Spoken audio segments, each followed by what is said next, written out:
చెప్తే విననోన్ని చెడంగా చూడాలి అని ఒక సామెత ఉంటది. అది ఎంతవరకు నిజమో తెలవదు గానీ, మన చిన్నతనంలో మన పేరెంట్స్ ఎంత చదువు అని మొత్తుకున్నా గూడా అస్సలు ఇనకపోయేది. కానీ ఇప్పుడు మనము పేరెంట్స్ అయినంక మన పిల్లలకి పట్టుబట్టి కూర్చోబెట్టి మరి చెప్తాము. ఎందుకంటే ఆ చదువు విలువ తెలుసు కాబట్టి. మన తలరాత దేవుడు ఎట్లా రాసి పెట్టినా సరే దాన్ని తిరిగి రాసుకునే శక్తి ఉన్నదంటే చదువు ఒకటి మన చేతిలో ఉంటే సరిపోయిద్దని నా నమ్మకము. నువ్వు చెప్పినప్పుడు మాత్రమే వింటా. నీ పని కోసము నువ్వు కిచెన్ రూమ్ కి వెళ్తే నా పని నేను చేసుకుంటా అని చెప్పేసి మొత్తం తైతక్కలు ఆడుతున్నాడు నా కొడుకు ఇక్కడ. పాపం కెమెరా పెట్టిన విషయం వానికి తెలియదు. నా కొడుకు ఇక్కడ చదువుకొని అలసిపోయిండు అని చెప్పేసి వాటర్ కూడా తీసుకెళ్ళిన. అంతసేపు పిల్లల దగ్గర కూర్చున్నప్పుడు ఏ డౌట్లు రావు గానీ కొంచెం పని చేసుకుందామని అట్లా కిచెన్ రూమ్ కి వెళ్తే చాలు వీళ్ళకి ఎక్కలేని డౌట్లన్నీ వస్తాయి.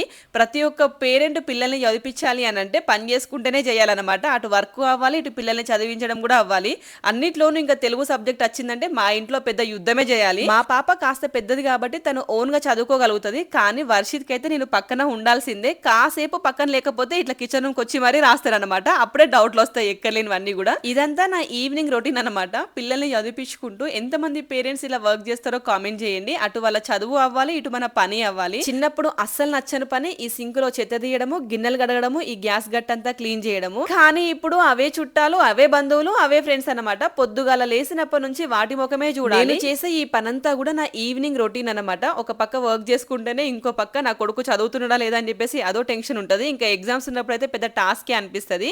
ప్రతి ఒక్క వర్కింగ్ ఉమెన్ తనకి పాసిబుల్ అయినంత వర్క్ అంతా కూడా ఈవినింగ్ టైంలోనే చేసుకుంటారు. ఈ పనులన్నీ చూడడానికి చాలా ఈజీగా ఉంటది. గా పనులు చేయలేరా గంత ఈజీ పనులు అని చెప్పేసి అని చాలా మంది అనుకుంటారు కానీ చేసే వాళ్ళకే తెలుస్తుంది అనమాట.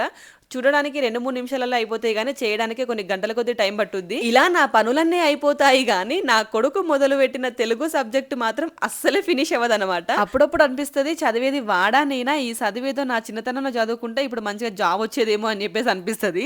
కానీ ఏం చేస్తాము, అన్నింటికి మించిన హౌస్ వైఫ్ జాబ్ అయితే వచ్చింది కదా అని చెప్పేసి సరిపెట్టుకోవడం తప్ప మనం ఏం చేయలేము కదా.